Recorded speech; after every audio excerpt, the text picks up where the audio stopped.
Create your own playstyle. Choose from hundreds of abilities. Play how you want to play.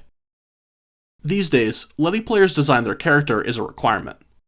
Customizable builds, multiple classes, and long upgrade trees are the norm. And if you want to compete in the modern market, these are must-have features. Players today expect games to provide them with lots of different options, so they can choose a character that suits them best. Why would you play a game that forces you to be a ninja when you could play one that lets you choose between a wizard, archer, rogue, or warrior? These games offer a more complete and well-rounded experience, right? Well, I've started to notice a pattern that's made me rethink the way we treat customization. I pick up one of these massively customizable games and craft a character that I think will be a lot of fun. I carefully allocate my skill points, choose perks that synergize with each other, and balance my arsenal of abilities. My own unique character with my own unique playstyle. However, when it actually comes to playing my character, the result is, well, this. Sure, it looks cool, but once you get past the flashing lights and the big numbers, there's actually very little going on. Enemies are forgettable, with little other than appearance to tell them apart. My carefully constructed kit of abilities proves mostly useless, and I crush through fight after fight by spamming one high damage ability. The promise of a rich, customized experience fades away, and my one-of-a-kind character feels more generic than ever. I go back and make another one, thinking that my first was just simple and uninteresting. But no matter what sort of build I choose, combat ends up being a slog. It's a frustrating experience, feeling like you have a million options for how to play a game, none of them being fun. This experience has made me start to wonder if our attitudes towards character customization are wrong. We treat customization like it's a feature, something that all games can benefit from. But this doesn't line up with my own experience. So about a month ago, I decided to look into it. I played a ton of different games featuring different amounts of character customization. My list ranged from games with seemingly unlimited options to those with only a few, and I started to see things differently. There were some undeniable similarities between the games that had successful combat systems, concepts that were noticeably lacking from games that were struggling. Certain games broke under their own weight, while others flourished, and it seemed like there were a few key design decisions behind the whole thing. My big breakthrough came when I started to separate game mechanics into two categories. Reliable mechanics, which are always available to the player, and unreliable mechanics, which are only available if the character was customized a certain way. By looking at these two categories, we get a very clear picture of how customization affects a game, and this allows us to easily compare different titles. To start, let's take a look at reliable mechanics. Game mechanics that are always available to the player. A great example is the 5 basic signs from The Witcher 3. These 5 signs are different schools of magic that allow the player to cast a basic spell. Ard shoots a blast of telekinetic energy, Igni shoots a wave of fire, Yrden traps enemies in a magical hex, Quen absorbs incoming damage, and Axii manipulates your enemies' minds. It doesn't matter whether you become a fire mage or the world's best alchemist, you can always cast these 5 spells. This means that the developer is free to design enemies that play off of them. Noonwraiths have an annoying habit of disappearing from the physical world, and this makes them really hard to hit. However, you can bring them back to reality by imprisoning them with Yrden. This leads to engaging fights, where you try to wrangle the slippery enemy into your hex, and it rewards players who did the research to learn the enemy's weakness. I had a really hard time with the game's first Noonwraith until I learned how to use the spell, and that process of discovery was really satisfying. This is only possible because the developers know the player will have access to Yrden. If instead, it was only available to certain builds, the Noonwraith's unique attributes would have to be scaled back, so that all players could handle it. I've decided to call this type of mechanic a reliable mechanic, because developers can rely on them to craft engaging encounters. Noonwraiths are only functional because the developers can rely on Yrden to play off of it. Without Yrden, Noonwraiths can't exist. All games need a strong foundation of reliable mechanics to build around when designing content. They're the backbone of good game design and what makes your favorite games unique.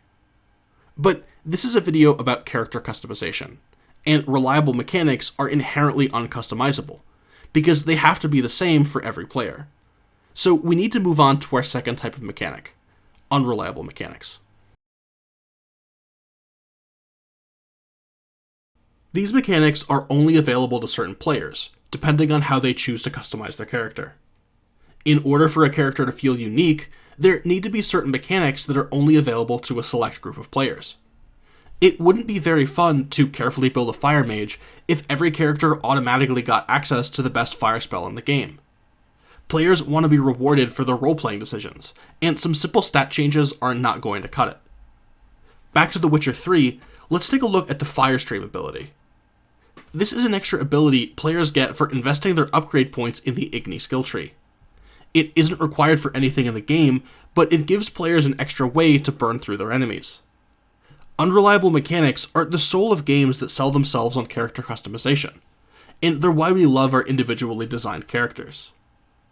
But just like the reliable ones, unreliable mechanics have their downsides. When developing encounters, developers have to be careful that nothing they add to the game relies on or contradicts an unreliable mechanic. You can't design an encounter that plays off of one of these abilities because most players won't have access to it. And you have to make sure that no mechanic makes your encounter invalid. For example, let's take a look at the Avatar of Fire perk from Path of Exile. This perk makes it so that you can only do fire damage, but gives you a ton of extra benefits to help you burn through your foes. Because of the existence of this perk, the developer can't make enemies that are impervious to fire damage. Individually, these mechanics don't ask much of the developer. All creatures have to take fire damage? No big deal.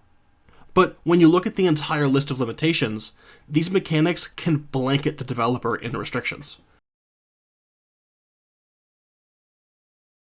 Now that we understand these two concepts, we can apply them to individual games to give us some deeper insights. We can take a look at a game's mechanics and break them into the two categories, and this will help us understand where problems are coming from. To start, let's take a look at Diablo 3, a game with an unbelievable number of customization options. Diablo has always given players a ton of freedom to build whatever character they want. So what reliable mechanics are left for the developer to work off of? Almost nothing. In fact, Diablo 3 invests so heavily into customization, the game only has two reliable mechanics: walking and the health potion. The developers can't even rely on every character having an attack. My Thorns Barbarian has nothing but defensive abilities, and deals damage by reflecting attacks back at enemies. This is why enemies in Diablo are so boring and forgettable.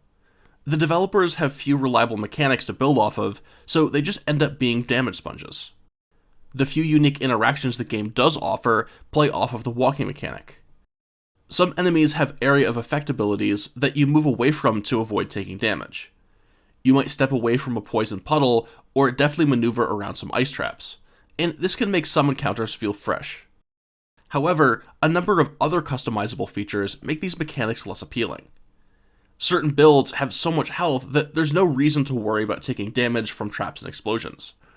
And other builds clear through enemies so quickly that enemies barely have time to notice you're there. At level 3, these AoE mechanics can be fun, but once you have a full build, you'll barely notice they exist. Everything other than these two basic abilities is an unreliable mechanic, and this means it's impossible for developers to create encounters that play off of them. It would be really cool to make an enemy that's invulnerable unless stunned, but not every character has a stun.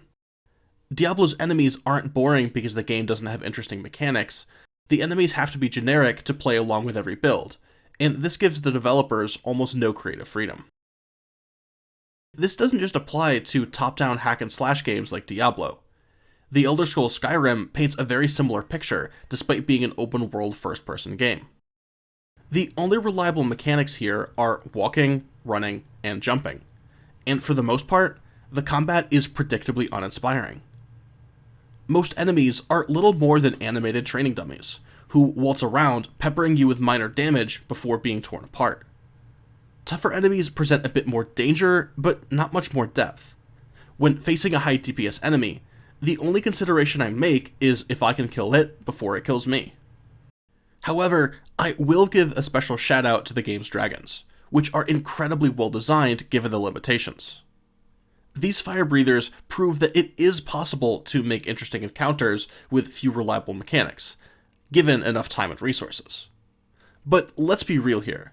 Dragons were the selling point of Skyrim, and the developers had to get these right. I'm not sure how realistic it would be to build a game where all the enemies are this high quality. The time and money just doesn't add up. So far, we've only looked at games with few reliable mechanics, and we've established the problems that this can cause. So now, let's turn our attention to a game with a proper balance of reliable and unreliable mechanics, The Witcher 3. Unlike Diablo and Skyrim, The Witcher has a large base of reliable mechanics that it uses to design interesting encounters. Walk, jump, roll, roach, the Witcher senses, fast attack, strong attack, the crossbow, and the 5 signs. These mechanics provide the freedom to design unique enemies, and this becomes immediately obvious when looking through the game's bestiary. Each enemy has a set of weaknesses that the player can use to defeat them, and on higher difficulties, learning which signs and tactics to use is essential. The Noonwraith we discussed earlier is weak to Yrden, bears are weak to Quen, and griffins are weak to Ard. On top of their magical weaknesses, different enemies require different tactics. A well-placed crossbow bolt will knock a griffin out of the sky, and good dodging skills will help you avoid bears' powerful swipes. Fights in The Witcher 3 are varied and engaging, and it almost feels like you're learning something new about the monsters. On top of this, these baseline mechanics still leave room for customization, and the game employs a number of unreliable mechanics that allow you to build Geralt in interesting ways. Each sign has an alternate mode that can be unlocked by spending upgrade points, and there's a perk system which allows the player to tune their character's strengths and weaknesses. Different builds in The Witcher 3 won't be as unique as builds in Diablo 3 or Path of Exile, but this is a necessary trade-off if you want good gameplay.